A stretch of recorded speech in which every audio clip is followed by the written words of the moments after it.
Welcome to Zion's Rising. Welcome to Zion's Rising. Welcome to Zion's Rising. Welcome to Zion's Rising. Hello, my name is Titi Okon, and this is Zion's Rising. At Zion's Rising, we look at practical steps to build your business backed by biblical principles.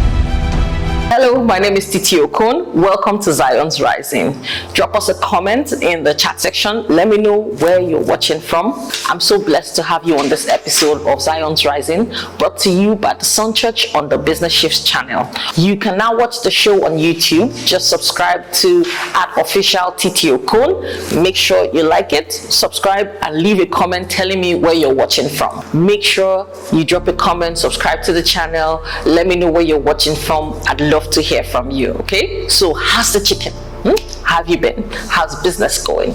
It's almost the end of the year. How has stock taken in? I hope you really started that business. Okay, on this episode I'll be walking you through a step-by-step faith-based business plan. From planning to execution, we're going to see how to help you on this journey of starting your business. We're going to move from I have an idea to I'm executing a clear, strategic, God-honoring business. All right, we're going to walk step by step through how to plan it, how to execute your business idea using solid business planning frameworks, real examples from real sample business plans in a clear structure for your proposals, for your funding, and also for your frameworks, giving you biblical foundations for success, for discipline and stewardship.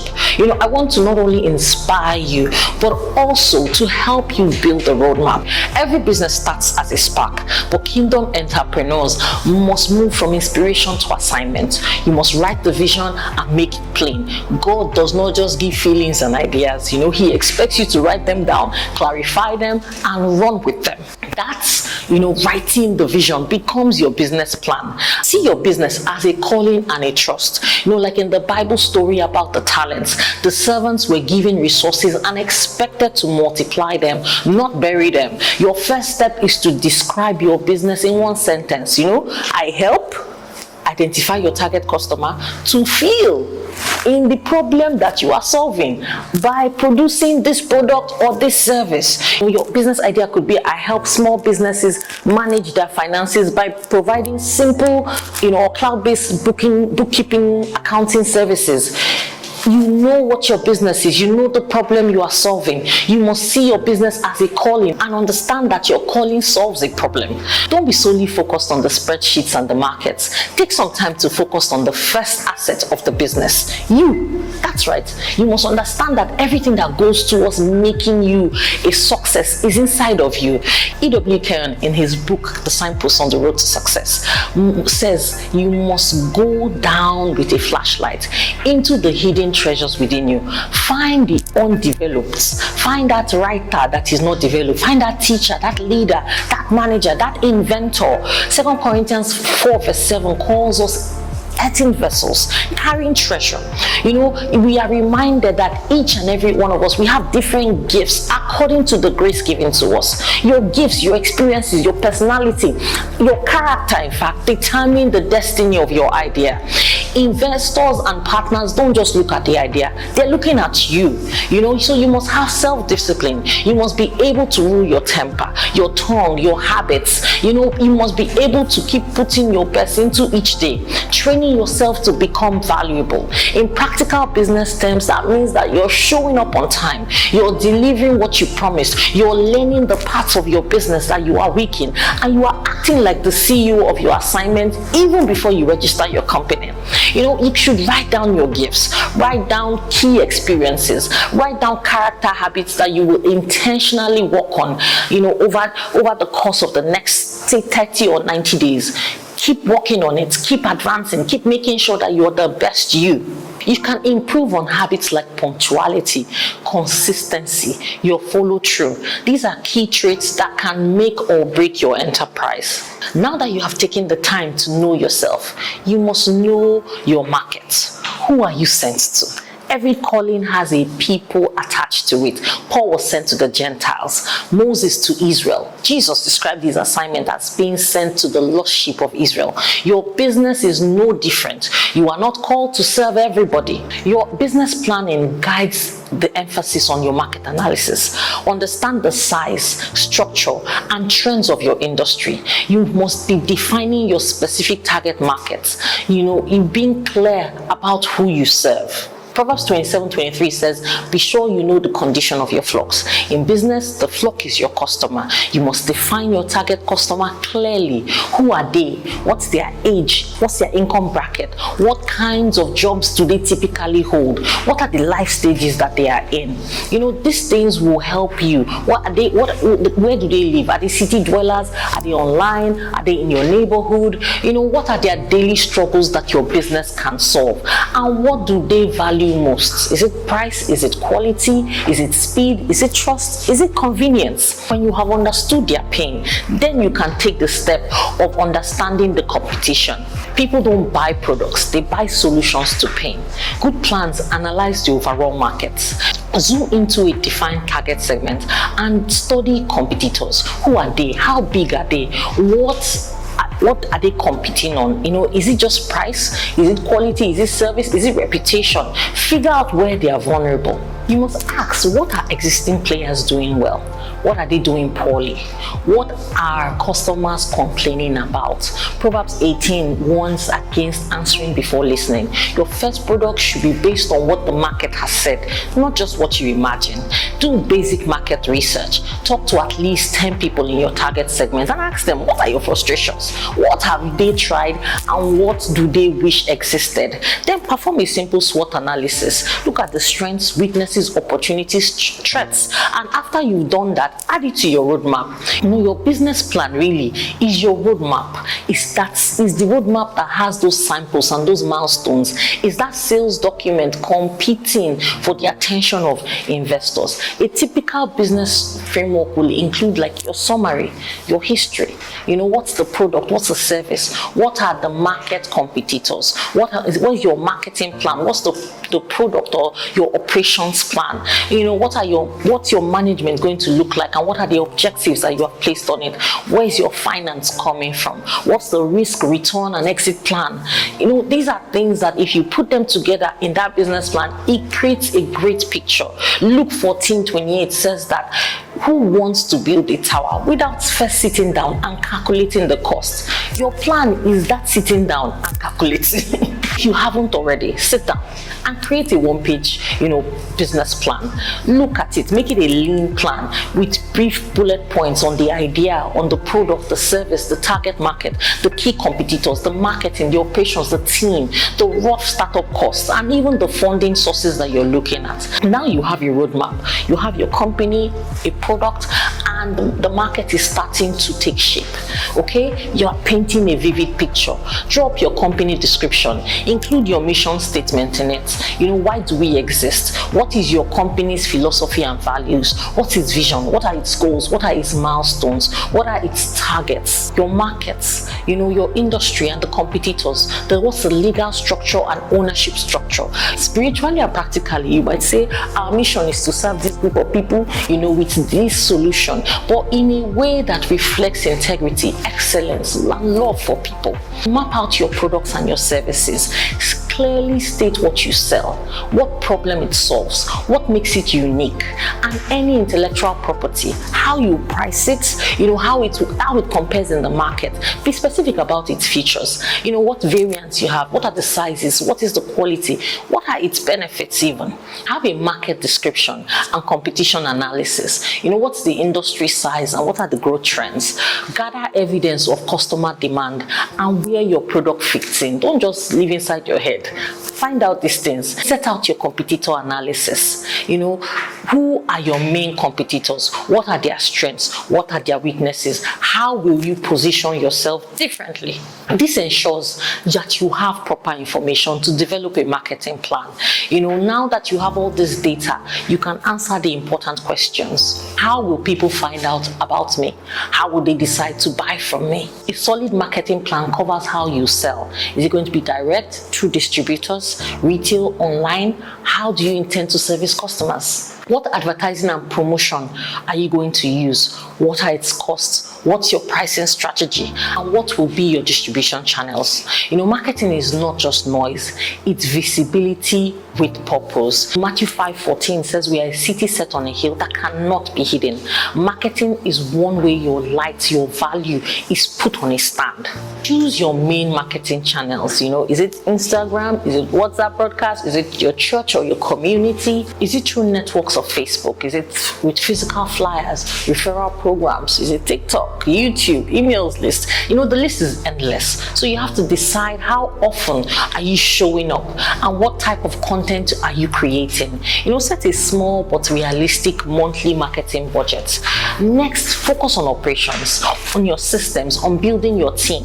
Operations describe what happens behind the scenes to deliver what you promise. Detail your locations and your facilities, operating hours, step-by-step production or service delivery processes. Detail your locations and facilities. What are your operating hours? Give step-by-step production or service delivery processes. Who are your suppliers and partners? Have a staffing plan. Who does what are salaries? What are training needs? Exodus 18 gives us a powerful operations lesson. Jethro said to Moses, structure leadership, and delegate, or he would wear himself out. In business, that's called organizational design and systems thinking. Map out your processes by drafting a simple organizational chart. Write down the steps from customer order to delivery, payment, and follow-up.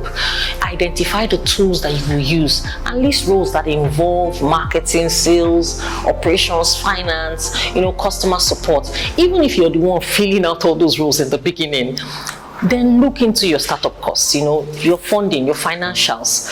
Financial planning is spiritual stewardship. I cannot say that enough. Banks and investors will look at the nature of your business. They will look at the purpose, the amount of funding, and your ability to repay, what kind of collateral you have, and your character and management skills. Your financial plan should include your startup expenses and your capitalization needs. What do you need to buy or pay before the launch? The financial plan includes cash flow, income statements, balance sheets, and even your assumptions. Sample plans show detailed projections and clear explanations of how funds will be used and repaid. Luke 16 teaches faithfulness with worldly wealth. Joseph in Genesis 41 managed years of plenty and famine with a clear economic plan. Honesty with numbers is part of working in truth. So list your startup costs: equipment, furniture, renovations, inventory, registration, legal, initial marketing, or join. Look at 3 months of running costs. Estimate amounts where you need to. This will give you a clear picture of what you're working with. Decide how you will fund this. Is it through savings? Is it through partners? Is it through family? Is it bank loan? Is it grants? Whatever. Build simple monthly projections of expected sales and costs that will show your plan to recoup. Next, you have your proposals, and pitching your idea. Write your plan. Make sure it's structured. You must communicate it powerfully to others, whether it's to a bank, whether it's to a partner, whether it's to an investor, whether it's to clients. A good proposal typically includes that introduction. It's a clear statement of the current situation, why it is a problem, and a casual analysis. It's like cause and effect. This is what is causing it, these are the possible solutions, and this is what I can offer, what the project will and will not cover. Kind of like how Joseph presented his plan to Pharaoh in Genesis. He explained the problem. Winter is coming. I'm just kidding. Famine was coming. He told him what the cause was. It was God's revelation. And what the solution was. Store up grains, for then appoint managers over them. Then he set out an implementation strategy. Now draft a simple proposal version of your plan with an introduction, the current situation, causes and effects, your solution, the benefits, implementation plan, and the costs. or the investment that you need. Be clear, be truthful, and be prepared. Don't try to oversell. Remember, these people you're pitching to most of the time are in business as well, and you definitely don't want to make unrealistic projections that you have no way of meeting. Now you're at that execution stage. Read my lips. Read my lips. Start small, but start now. Many people stop at the beautiful plan with no execution, but faith without works is dead. Prayer and fasting are vital, but until you launch into something, you don't get feedback or growth.